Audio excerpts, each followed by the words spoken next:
Muy buenos días, iglesia. ¿Cómo amanecen?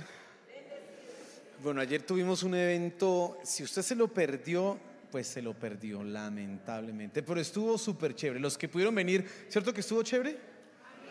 Gracias a Dios tuvimos acá, no sé, creo que unas 400 personas, quizás un poquito más. Eso estaba a reventar.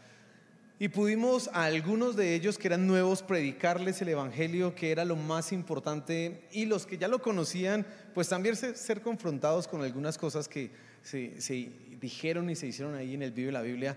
Pero bueno, qué bendición que pudimos haber tenido nuestro evento, y hoy tenemos una visita especial. Yo quiero que tú dispongas tu corazón. Nos visita Cristian, él viene de Perú, usted ya lo conoce, ya no es extraño para nosotros, así que vamos a recibirlo con un fuerte aplauso y que Dios nos hable esta mañana, amén.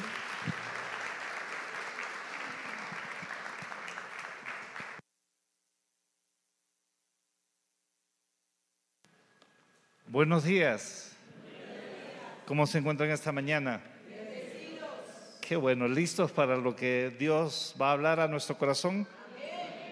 Quiero primeramente agradecer de forma muy especial a los pastores Miguel y Lorena por recibirme, más aún cuando entiendo están en medio de una serie que han empezado hace poco de enseñanza. Y para mí siempre es un honor poder regresar a Bogotá, Colombia, y estar aquí. La verdad que me siento como en casa, me siento bien recibido, así que le doy gracias a Dios por ustedes, por el liderazgo, por los pastores, por lo que están haciendo, por el corazón que tienen para con ustedes, la iglesia. No es a veces fácil liderar la obra de Dios, pero gracias que ustedes tienen pastores que lo están haciendo de una forma tan excelente y que tanta gente pueda ser bendecida. Quiero empezar un poco esta enseñanza con un versículo que creo que marcó mi vida en los inicios de mi relación con Dios como creyente, como una persona que estaba recién conociendo a Dios, y es Filipenses 1:6. Porque Filipenses 1:6, Pablo, hablándole a los filipenses en esta carta que les escribe, Pablo les dice que él está convencido, que está totalmente seguro, que en otras palabras no había ninguna duda que aquel que comenzó la buena obra en nosotros la continuará, la irá perfeccionando hasta el día de nuestro Señor Jesucristo. Esto es, hasta que partamos a su presencia, que en algún momento sucederá, o si es que nosotros en vida tenemos esta bendición y este gozo de ver de su retorno. Pero aquel que comenzó la buena obra la irá perfeccionando. Y esto obviamente nos habla de un proceso, no es algo instantáneo. El tema de vivir la vida cristiana, de ser creyente. De hecho, hemos escuchado hace unas semanas con el pastor hablar acerca de que no somos perfectos, todos de una u otra manera somos pecadores, pero Dios aún así nos ha santificado, nos ha justificado en Cristo Jesús, y Él nos ha dado una nueva vida, y esta nueva vida tiene que aprender a ser vivida. De hecho, no importa o no interesa mucho qué edad tengamos o a qué edad hayamos conocido al Señor. No interesa mucho el tema de nuestro contexto, de dónde venimos, de nuestros padres, quiénes son, dónde nos criaron o dónde hemos sido educados, socialmente hablando, contextualmente hablando. Todos, cuando recibimos a nuestro Señor Jesús en nuestro corazón, somos nuevas criaturas y entramos a esta vida emocionante de la fe, a la familia de Dios. Pastor Miguel estuvo hablando acerca de la importancia de pertenecer a una iglesia, de estar en una iglesia y no ser una especie de cristiano itinerante, ¿no? Un cristiano que va de por aquí y de por allá, tratando de oír lo que muchas veces puede ser agradable a nuestros oídos o conveniente para nuestras situaciones, ¿no? Sino realmente poder plantarnos en una iglesia donde podamos conocer los fundamentos, los principios, la verdad que es Jesucristo para nuestra vida, porque en base a ello Dios perfecciona esa obra en nuestra vida. Es esa buena obra que por gracia fue iniciada en nuestra vida, va siendo perfeccionada, y si bien es cierto, Dios es aquel que la perfecciona, pero el otro lado de la moneda también nos involucra a nosotros, que tenemos que dejarnos perfeccionar por el Señor. Y no hay nada mejor para este proceso de estar plantados en una iglesia, de poder echar raíces en una iglesia, de poder ser parte de una familia de Dios local.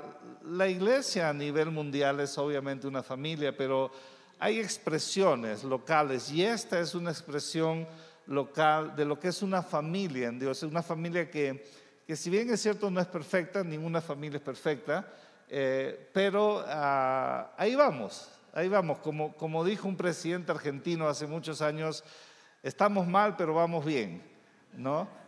Ahí vamos, Dios corrigiendo áreas, nosotros dándonos cuentas de estas áreas, renunciando a ciertas cosas en nuestra vida que nos ayude a ese proceso de perfeccionamiento. Y en ello quiero en esta mañana compartir acerca de siendo una iglesia plena. ¿Qué le parece si oramos un momento antes de continuar? Padre, te damos gracias en el nombre de Jesús, tu Hijo amado, Señor, a quien tú enviaste, Señor, para la salvación de muchos. Padre, nos ponemos en tus manos y a través de tu Espíritu Santo pedimos, Señor, que la palabra que hoy vamos a recibir venga a nuestra vida y no solamente, Señor, sea sembrada en nuestro intelecto, Señor, sino que también en nuestro espíritu, en nuestra alma, que la palabra produzca, Señor, un fruto en cada uno de nosotros, en el nombre de Jesús. Amén. Y como ustedes han visto, el título de la enseñanza es Siendo una iglesia plena. Quiero desarrollar un poco esta idea. El libro de Efesios, el capítulo 1, verso 23, dice lo siguiente: y la iglesia es el cuerpo de Cristo. Él la completa y la llena, y también es quien da plenitud a todas las cosas en todas partes con su presencia. Ahora, antes de continuar, quiero hacer dos salvedades. Una, cuando estamos hablando de la iglesia, estamos hablando de nosotros, de manera colectiva, pero también de forma individual. Cada uno de nosotros es la iglesia. No solo pertenecemos a la iglesia, somos la iglesia de Dios. La iglesia no es el lugar donde nos reunimos, podríamos decir, es el templo, el espacio donde nosotros nos reunimos físicamente, pero espiritualmente hablando, la iglesia somos cada uno de nosotros. Entonces, cuando por lo menos en esa enseñanza mencione la palabra iglesia, tenga en su mente que estamos hablando de nosotros. Y en segundo lugar, quiero que usted subraye esta palabra plenitud. Esta palabra plenitud, manténgala en mente porque la vamos a mencionar varias veces.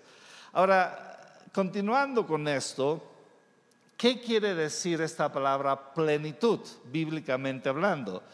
Porque plenitud refleja la idea de abundancia que proviene del gran almacén de la gracia infinita de Dios. Es la idea central, es la idea de abundancia que proviene de la gracia infinita del gran almacén de Dios. Y la iglesia, es decir, nosotros, tú y yo, somos el recipiente de esa gracia, de esa plenitud, y también somos el vehículo por donde esta gracia se esparce al resto del mundo. Colosenses 1:19 dice lo siguiente: pues a Dios en toda su plenitud le agradó vivir en Cristo. Una vez más vemos esta palabra plenitud, que estamos hablando de una totalidad. La plenitud es la suma de todos los atributos de Dios, de todo su poder y de todo su atributo. Es lo que esta palabra plenitud también quiere dar a entender. Es la suma total de todo lo que hay y todo lo que es Dios. Quiere decir que Dios, en toda su plenitud, le agradó vivir en Cristo. No reservó nada de Él en Cristo. Él se dio todo totalmente. Ahora, un verso más, Juan 1:16. El Evangelio de Juan 1:16 dice: de su plenitud todos hemos recibido gracia sobre gracia. Todos, de su plenitud. Estamos hablando de la abundancia que hay en ese gran almacén de la gracia infinita de Dios. Estamos hablando de todo lo que representa a Dios en sus atributos. Estamos hablando de todo lo que es. Nosotros hemos recibido gracia sobre gracia. Ahora, la redundancia, gracia sobre gracia, se podría decir que es innecesaria o que es una redundancia. Pero en la literatura hebrea esto se conoce como un hebraísmo de énfasis. Cuando el autor repite la palabra más de una vez en una misma oración, en otras palabras, lo que el autor está dándole es un énfasis importante en lo que él quiere expresar. No es una mera o simple redundancia. Lo que quiere decir de su plenitud, todos hemos recibido gracia sobre gracia, es de que todos recibimos diariamente de la plenitud del Señor en nuestras vidas. Por eso que en el Antiguo Testamento, en Lamentaciones, leemos que nunca decayeron sus misericordias, sino que son nuevas cada mañana. En otras palabras, nosotros recibimos un favor en lugar de otro favor, en lugar de otro favor, de una forma inmerecida, sucesivamente, favor tras favor tras favor en nuestra vida. Para decirlo de otra manera, es como cuando uno va al mar, cuando uno va a la playa y uno ve las olas que revientan en la orilla y vienen y vienen y vienen, y uno trata de entrar y dependiendo obviamente del mar en donde esté, uno zambulle y sale de la zambullida y viene otra ola y se zambulle y viene otra ola y se zambulle, y así es en la vida espiritual. Lo único que nos queda es zambullirnos o meternos en las olas de la gracia de Dios que viene sobre nuestra vida, porque nunca va a cesar esta gracia que viene sobre nosotros. Entonces es Dios quien se da plenamente en Jesús y quien completa y llena su iglesia. Ahora, dicho esto, quiero hablar un poco acerca de lo que es plenitud. ¿Qué constituye la palabra plenitud? ¿Cuáles son los elementos de la palabra plenitud? Porque la iglesia de Cristo es plena, está llena. Pero ¿de qué estamos hablando cuando hablamos de estar plenos o de estar llenos de Él? Y de hecho, como creyentes, como cristianos, nosotros tenemos que entender de qué se trata la vida cristiana. Y aquí no estoy hablando de ser un líder o de ser un pastor o de ser un ministro o de tener otro don evangelístico, apostólico. Aquí estoy hablando de todos nosotros como creyentes. Quiere decir que no hay una acepción en lo que es ser creyente, ser cristiano. No es que estos temas son para el liderazgo, no son para los que han ido al instituto bíblico, son para aquellos que tienen cierto llamado dentro de la obra. No, esto es para su iglesia. Y como hemos dicho, su iglesia somos todos y cada uno de nosotros. Tengamos los años que tengamos como nuevos creyentes o como creyentes en la obra de Dios, si tienes 30 años, 15 años, 5 años, 2 meses, o si hoy día tú tienes la gracia de formar parte de la familia de Dios a través de un nuevo nacimiento, esto se incluye también a ti. No hay un tiempo de que tienes que permanecer primero, tienes que pasar 6 meses de un discipulado, o tienes que hacer esto o lo otro. ¿Me entiende lo que estoy tratando de decir? Esto es para todos. Todos nosotros como creyentes necesitamos entender de qué se trata cuando nosotros hablamos acerca de la plenitud de Dios leyendo en las Escrituras. Entonces, la iglesia es el cumplimiento y el propósito y el deseo de Dios aquí en la tierra. Todo creyente tiene como destino ser lleno de toda la plenitud de Dios. Y los creyentes nosotros estamos siendo llevados a la plenitud a través de su evangelio, a través de su palabra. Entonces, vamos a ver especialmente en el libro de Juan de qué se trata la plenitud, qué elementos o qué compone la plenitud. Voy a tratar de desarrollar 4 en esta mañana. De hecho, hay más. Por lo menos yo tengo claramente identificado 8, pero no creo que el tiempo nos dé para los 8, así que vamos a hablar de 4. 4 elementos que constituyen o forman lo que es la plenitud de Dios. Número 1, el primer elemento de su plenitud es la vida, la vida.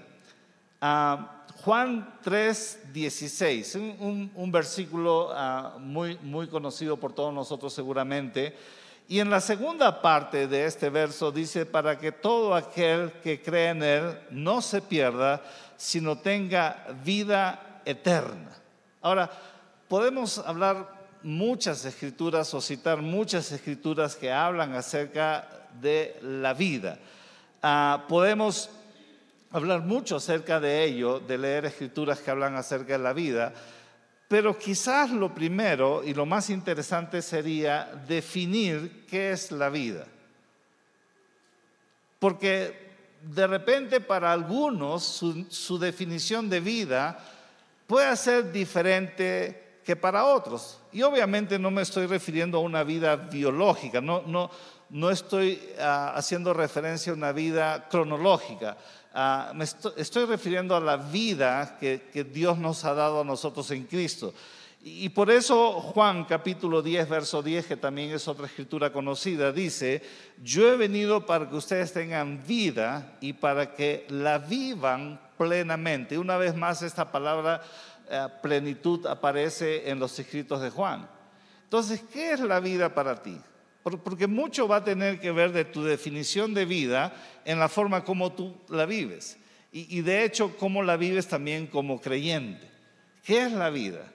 Porque si la vida para algunos de nosotros es una vida pesada, es una vida sufrida, es una vida injusta, es una vida dolorosa, si por nuestro contexto, nuestro trasfondo, por todo lo que nos ha tocado vivir antes de conocer al Señor, y quizás también durante el tiempo que conocemos al Señor, las experiencias que hemos pasado, buenas, malas, negativas, todo lo que hemos vivido, solamente se resume en una carga.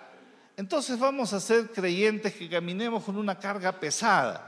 Y vamos a estar lamentándonos y siempre vamos a estar viendo el vaso medio vacío en lugar de verlo medio lleno.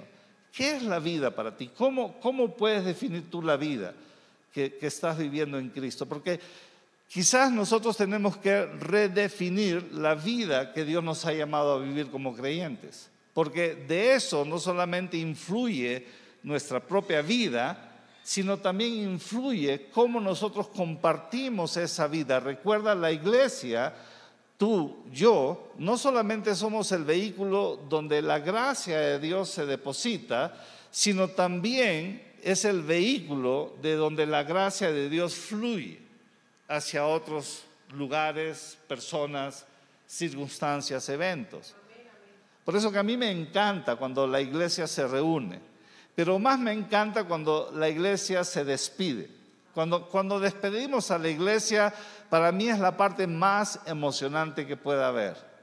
Porque cuando la iglesia es despedida, a nosotros como pastores, hay una gran expectativa de lo que va a suceder. Hay una gran expectativa de lo que la iglesia va a hacer hasta la próxima vez que nos veamos, sea en una reunión entre semana, sea en un grupo pequeño, sea en una clase o quizás el siguiente domingo en esta misma reunión. ¿Cómo usted ha vivido la semana como creyente? ¿Cómo se ha primeramente visto usted mismo cada día que se levanta? ¿Cómo usted ha manejado las circunstancias que le rodean dentro de su vida familiar, dentro de su vida laboral? ¿Cómo usted se ha comunicado como creyente con las personas que le rodean en su entorno? Por eso es tan importante que nosotros definamos cuál es la vida plena que Dios quiere que vivamos. Porque yo no sé si aquí en Colombia, pero en Perú yo he escuchado muchas personas decir que Dios las ha llamado a cargar su cruz. Y obviamente tienen una interpretación propia de ese versículo, ¿no? Y cargar la cruz es vivir una vida sufrida, ¿no? Tenemos que sufrir. Tenemos que vivir esa vida de sufrimiento. Otras personas creen que están siendo enseñados por parte de Dios a través de enfermedades, a través de situaciones que Dios nos manda para enseñarnos algún tipo de lección, y de esa manera también vivimos una vida que es pesada, que es una carga. No sé si me entiende lo que estoy tratando de decir. Pero si nosotros definimos la palabra vida desde el punto de vista que la vida es un regalo de Dios. Yo estaba comentando con Pastor Miguel, en este viaje estaba programado que me acompañe mi esposa. Yo estaba tan emocionado para presentar a la esposa del Pastor Miguel con mi esposa y soñar en lo que Dios puede hacer a través de una relación entre ellas y compartir sus experiencias. Ya con Pastor Miguel hemos podido conectarnos a través del trabajo de los hombres, pero sucedió que en menos de 8 días mi esposa pierde a su padre y pierde a su hermana, una hermana mayor. De hecho, una situación triste y dolorosa. Y he tenido que pasar por 2 sepelios en menos de 8 días. Donde he visto las caras acongojadas de personas que conocen al Señor y que no conocen al Señor también. Y cómo cuando perdemos la vida reflexionamos recién en cosas que hubiéramos hecho mejor o que no hubiéramos hecho de la manera que lo hicimos. Es como que cuando la vida se va, recién estamos nosotros entendiendo realmente lo que tenemos y lo que podemos perder. Porque la vida es un regalo de Dios. Y si tú estás hoy día con vida, si yo estoy hoy día con vida, es porque tenemos este regalo tan precioso de Dios. Y como todo regalo de Dios, como todo regalo es para disfrutarlo. Todo regalo es para ser disfrutado. En lo natural, cuando recibimos un regalo en nuestros cumpleaños o cuando lo recibimos en Navidad o en el momento que sea, todo regalo tiene esa intencionalidad de que lo disfrutes. Para eso te lo doy. Igualmente la vida está hecha para que la disfrutemos. Pero usted me puede decir, pero ¿cómo puedo disfrutar una vida si estoy viviendo esto, estoy viviendo lo otro? Es que sí es cierto, hay injusticia, sí es cierto, hay dolor, sí es cierto. Este mundo ha sido entregado en manos del enemigo. Pero usted se hace la pregunta, ¿qué sería de su vida en este momento si no estuviera con Dios y estuviera con todos los problemas que está? Es que Dios viene a hacer una diferencia en nuestra vida, porque Dios ha traído propósito a nuestra vida, Dios ha traído identidad a nuestra vida, Dios ha traído seguridad a nuestra vida. Y cuando nosotros tenemos propósito, tenemos identidad y tenemos seguridad, podemos disfrutar plenamente de esta vida que Dios nos ha dado, a pesar de las circunstancias adversas que podamos estar teniendo en el día a día. Por eso que como creyentes tenemos que entender que lo que constituye la plenitud de Dios es primeramente la vida. Ahora, yo entiendo todos los aspectos teológicos que podamos aprender, doctrinales que podamos entender de las Escrituras hacia nosotros. Pero si no somos capaces de vivirlo en el día a día, si no somos capaces de transmitirlo en el día a día, entonces no estamos viviendo esa vida que Dios nos ha mandado a vivir y disfrutar. Número 2, el segundo elemento de la plenitud es la resurrección. Número 1, la vida. Número 2, la resurrección. Y nosotros creemos en el poder de la resurrección. Nosotros creemos que Jesús resucitó de los muertos. Nosotros creemos en una nueva vida después de la muerte. Pero no solamente físicamente hablando, porque 2 Corintios 5:17 dice lo siguiente: esto significa que todo el que pertenece a Cristo se ha convertido en una nueva persona. La vida antigua ha pasado, una nueva ha comenzado. En nosotros espiritualmente hablando estábamos muertos en nuestros delitos y pecados. Estábamos separados de Dios, alejados de Dios, éramos enemigos de Dios, pero a través de la muerte y la resurrección de nuestro Señor Jesucristo, nosotros ahora somos resucitados a una nueva vida. Ahora, para entender un poco lo que quiero decir, para que uno tenga que resucitar, primeramente tiene que morir, porque la resurrección viene después de la muerte. Y obviamente la muerte, físicamente, no me estoy refiriendo físicamente, sino la muerte espiritualmente está viniendo después de un fracaso que pueda haber habido en nuestra vida.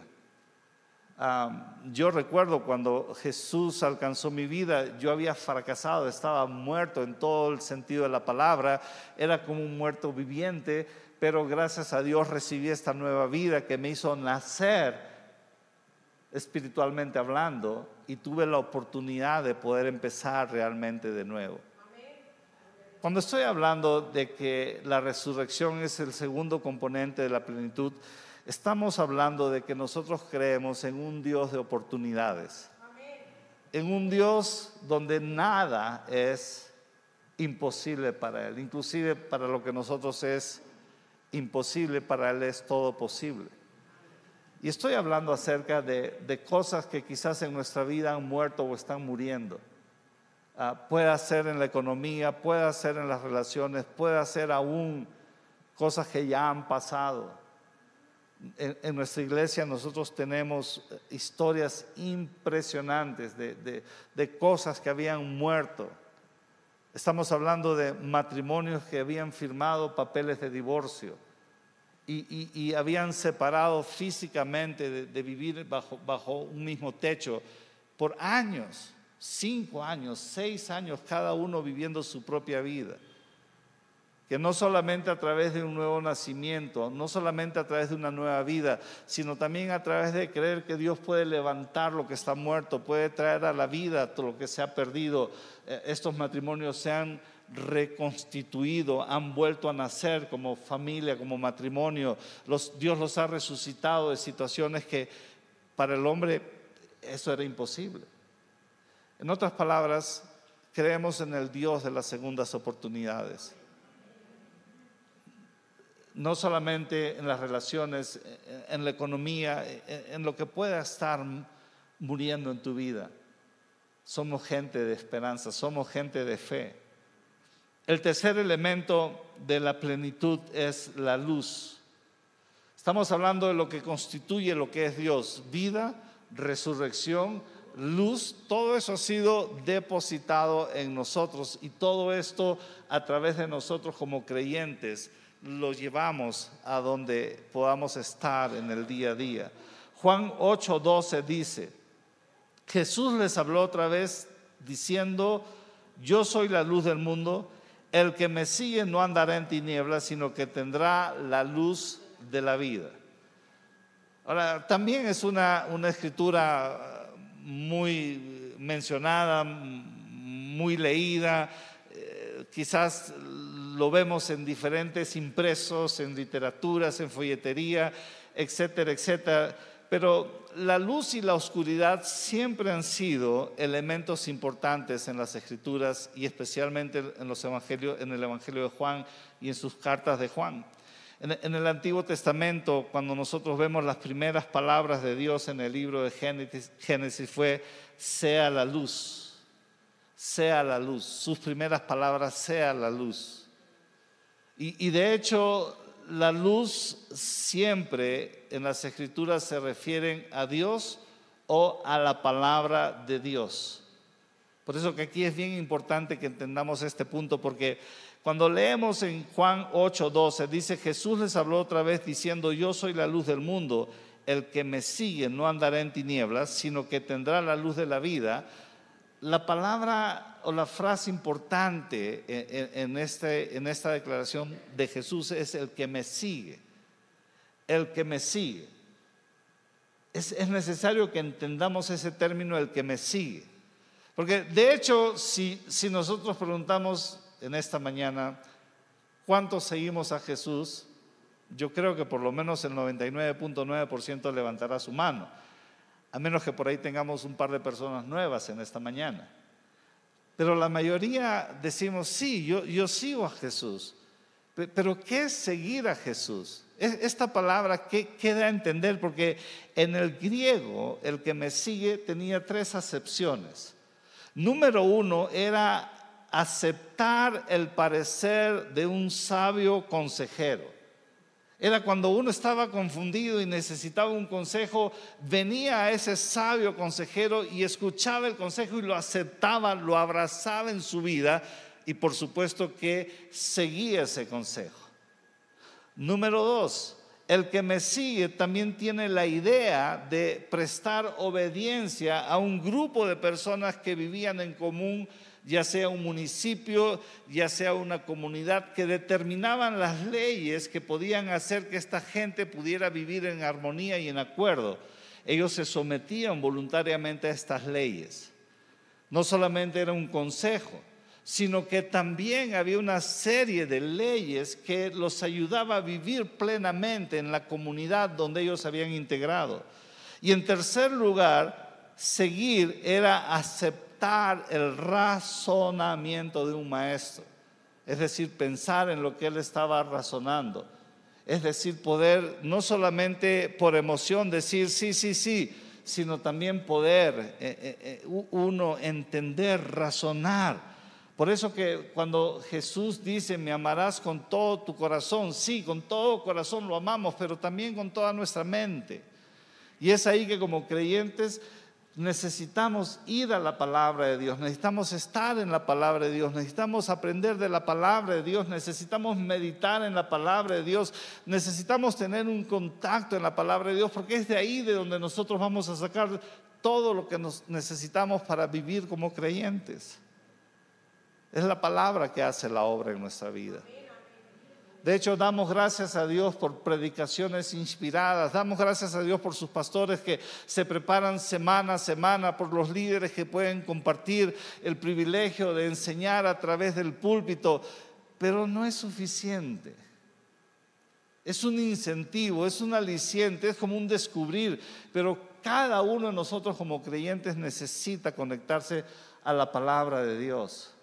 Y por último, el cuarto elemento de la plenitud. Estamos hablando de la vida, estamos hablando de la resurrección, el poder de la resurrección, estamos hablando de la luz.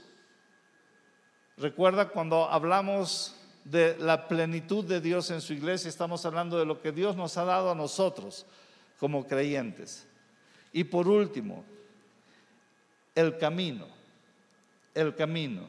Juan dice en el capítulo 14, verso 6, Jesús le contestó, yo soy el camino, la verdad y la vida.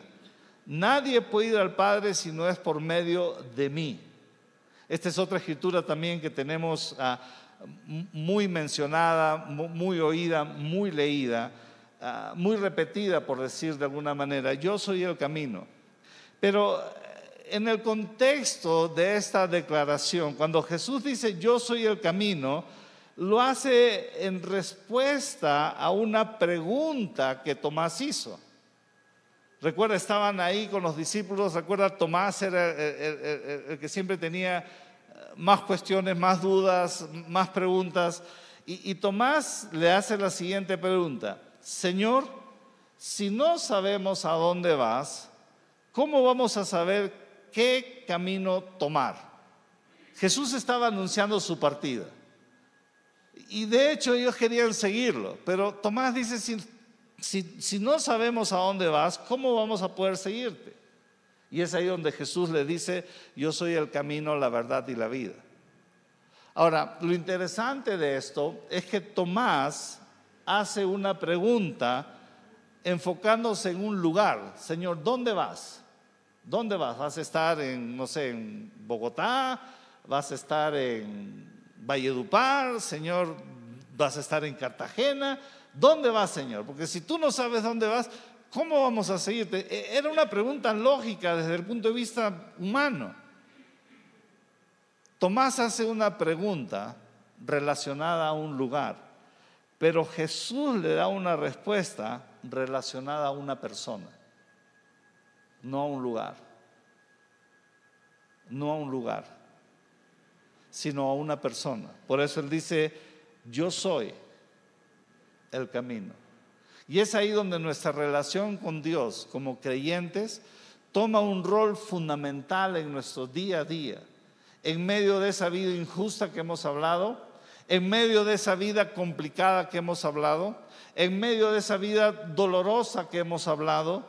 Nuestra relación con Dios toma un papel fundamental, porque no interesa o no importa el lugar o las circunstancias en las cuales nosotros encontremos, si es que sabemos que Dios está con nosotros. Y si Dios está con nosotros, ¿quién es contra nosotros? Él está en nosotros. No es que si yo me voy del templo, Dios queda aquí. Por eso es tan importante que como creyentes nosotros tengamos esta relación con el Señor, para que cambie totalmente nuestra percepción de lo que es la vida. Entendamos el poder de la resurrección. No hay nadie en este mundo y en esta vida que no merezca una segunda oportunidad. ¿Y por qué digo esto? Y quiero solamente hacer un pequeño paréntesis. Aquí en Perú, yo se los he comentado, hemos vivido tiempos políticos muy, muy, muy complicados. Los seguimos viviendo, dicho sea de paso. Pero inclusive gente de la iglesia ha llegado a pensar que los que tienen cierta posición o cierta tendencia ideológica no merecen la salvación. Imagínense. Es como que ya están perdidos, ellos no. O sea, si tú vas a predicarles a ellos, es como que tú estás mal. Pero nosotros creemos en el poder de la resurrección. Y cuando miramos a alguna persona que no conoce a Cristo, no nos interesa su pasado, nos interesa su futuro. Y por eso que vamos llevando el mensaje del Evangelio a todo lugar donde podamos estar. La luz. Y por último, el camino. Cuando entendemos eso, todo cambia en nuestra vida. Quiero cerrar con esta escritura, Colosenses 2, verso 9 y 10. Colosenses capítulo 2, verso 9 y 10 dice lo siguiente: pues en Cristo habita toda la plenitud de Dios en un cuerpo humano. Quiere decir que Dios no se reservó nada de sí para con Jesús cuando vino a esta vida. 10. De modo que ustedes, nosotros, también están completos mediante la unión con Cristo, quien es la cabeza de todo gobernante y de toda autoridad. Nosotros, hermanos, estamos completos en Cristo Jesús. Sí, Él va a ir perfeccionándonos, pero estamos ya equipados como creyentes, como seguidores, como miembros de una iglesia, a poder hacer la obra, a poder estar bajo la visión local de nuestro pastor, para poder caminar como cuerpo de Cristo en esta vida. El ser cristiano no solamente es un tema de reunión semanal, no es solamente un tema de estar aquí, o de tomar un par de clases, por decirlo de alguna manera, o de participar de algún evento especial.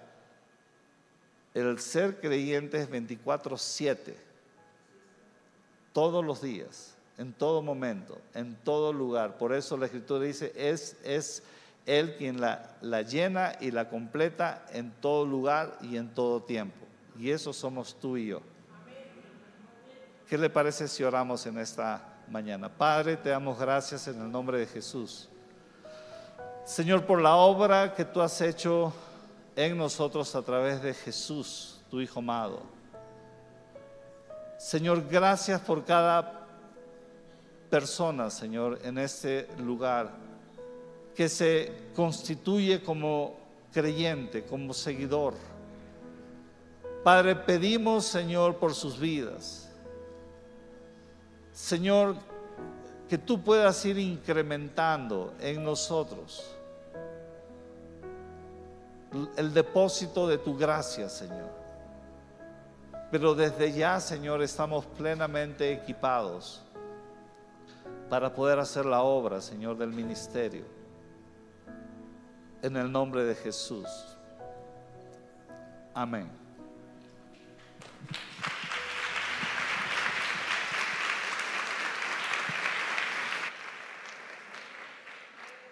Amén, amén, amén. ¿Fue usted bendecido con la palabra esta mañana?